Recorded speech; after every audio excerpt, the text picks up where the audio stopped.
बोला जाता है कि बिना लर्निंग किए कभी अर्निंग होता नहीं है। लर्निंग हमेशा प्रेजेंट टाइम में होता है और अर्निंग हमेशा फ्यूचर टाइम में होता है। हेलो दोस्त, मेरा नाम भाई पंडित मन की बात आपके साथ एक छोटी सी कहानी के साथ। एक समय की बात था, ज्ञान का देवी सरस्वती माँ और धन का देवी लक्ष्मी माँ थी। दोनों में आपस में लड़ाई हो गया। सरस्वती माँ का कहना था कि हम आपसे बड़े हैं और लक्ष्मी माँ का कहना था कि हम आपसे बड़े हैं। फिर क्या, सरस्वती माँ ने लक्ष्मी माँ से कहा कि आप हमसे बड़े कैसे हो, मुझे साबित करके बता। लक्ष्मी माँ और सरस्वती माँ अपना भेष बदल के जैसे ही पृथ्वी लोक पे आता है, वैसे ही लक्ष्मी माँ यह देख पाता है कि एक किसान जो मकई का खेती करता है और मकई का खेती करके अपना परिवार का जीवन यापन करता है। और जैसे ही लक्ष्मी माँ ने यह देखा कि किसान मकई का खेती करता है, लक्ष्मी माँ अपना शक्ति से उस किसान का सारा मकई को सोना बना दिया। जैसे ही लक्ष्मी माँ ने किसान का सारा मकई को सोना बना दिया, वैसे ही सरस्वती माँ ने उस किसान का ज्ञान को अपने ओर ले लिया। अब उस किसान को ये भी पता नहीं था कि मेरा जो मकई है वो मकई है या सोना है। हर दिन की तरह वह किसान अपना मकई को लेके बाजार जाता था और बाजार में अपना मकई को बेचता था। उस दिन भी वह किसान वही किया। अपना मकई को लेके जैसे ही बाजार गया और बाजार जाने के बाद जैसे ही लोग उसके पास आता था, सारे लोग यह बोलता था कि भैया आप सोना कैसे केजी बेच रहे हो। वह किसान बोलता था कि 10 रुपया केजी बेच रहे हैं। सारे लोग आश्चर्यचकित हो गए कि कोई भी इंसान सोना 10 रुपया केजी कैसे बेच सकता है, क्योंकि उस किसान को ये भी मालूम नहीं था कि मेरा मकई है या सोना है। उस किसान के पास सारे लोग आते थे, लोग पूछते थे और पूछ के लोग चला जाता था। फिर कोई भी इंसान उस किसान का एक भी सोना को नहीं खरीदा। जब उस किसान का एक भी मकई नहीं बिका, तो जहाँ पे बाजार लगता था वहाँ पे राजा महाराजा का शासन चलता था। और वहाँ पे राजा का एक नियम था कि कोई भी व्यापारी अपना सामान को लेके बाजार आता है, उसका सामान अगर नहीं बिकता है तो शाम में उस व्यापारी का सामान को हम खरीद लेंगे और उसे हम पैसा दे देंगे। उस दिन उस किसान का मकई नहीं बिका। जब शाम हो गया तो शाम होने के बाद राजा का प्रजा आता है और जैसे ही प्रजा बाजार जाता है, वैसे यह देख पाता है कि जितने भी सारे व्यापारी है, सारा व्यापारी का सामान बिक चुका है, लेकिन एक ऐसा व्यापारी है जिसके पास सोना है और उसका अभी तक एक भी सामान नहीं बिका है। मंत्री प्रजा उसके पास जाता है और किसान को बोलता है कि भाई आप सोना कैसे केजी दे रहे हो।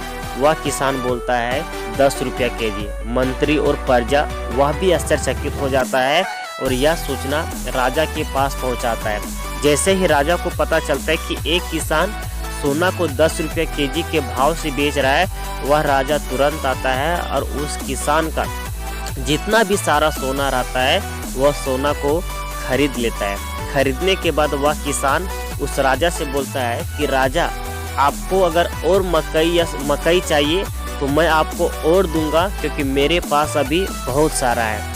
अब राजा के मन में लालची आ गया।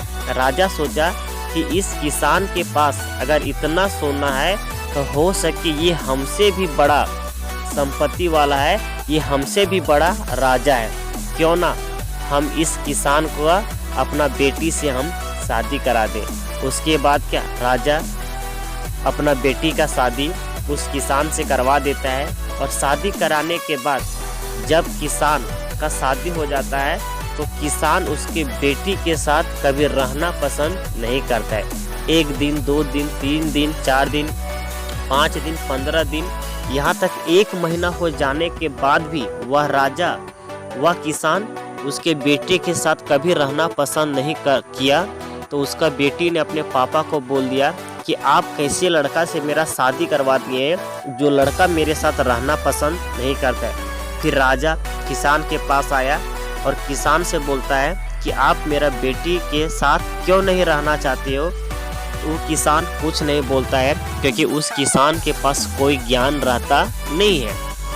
राजा बोलता है कि मैं आपको 15 दिन का समय देता हूँ। 15 दिन के अंदर अगर आप हाँ में जवाब नहीं दिए तो 15 दिन के बाद मैं आपको फांसी का सज़ा सुना दूंगा। फिर क्या, 10 दिन, 12 दिन, 15 दिन बीत गया और 15 दिन बीतने के बाद वह राजा फिर किसान के पास जाता है और फिर उस किसान से बोलता है कि आप मेरा बेटी के साथ रहना पसंद करते हो या नहीं करते हो।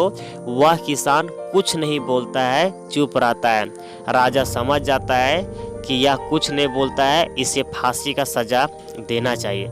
जैसे ही किसान को लेकर राजा अपना महल जाता है और जैसे ही उस किसान का फांसी लगने वाला था, वैसे ही सरस्वती माँ, लक्ष्मी माँ के पास जाता है और बोलता है कि उस किसान को आप इतना संपत्ति दे दिए कि उस किसान को यह भी पता नहीं है कि मेरे पास कितना संपत्ति है, और आपके वजह से उस किसान का आज मौत होने वाला है। अब आप बताइए कि हम बड़े हैं या आप बड़े हैं। लक्ष्मी माँ सरस्वती माँ से प्रणाम करता है और बोलता है, हे माँ, मुझे माफ़ कर दो, उस किसान का जान को आप बचा लो। जैसे ही यह बात बोलता है, सरस्वती माँ उस किसान को ज्ञान दे देता है। और जैसे ही राजा लास्ट टाइम पूछता है कि आप मेरा बेटी के साथ रहना पसंद करते हो या नहीं, वह किसान बोलता है कि हाँ, मैं आपके बेटी के साथ रहूँगा। वैसे ही उस किसान का फांसी रुक जाता है, उस किसान का जान बच जाता है। इस कहानी से हम सारे लोग को यह सीख मिलता है कि एक इंसान अपना लाइफ में उतना ही पैसा कमा पाता है जितना उस इंसान के पास ज्ञान रहता है। अगर आपको पैसा ज़्यादा कमाना है तो पैसा पे फोकस ना करके आपको ज्ञान पे फोकस करना पड़ेगा, क्योंकि जो इंसान सीख रहा है वो जिंदा है, जो इंसान सीखना बंद कर देता है वह जिंदा लाश बन जाता है।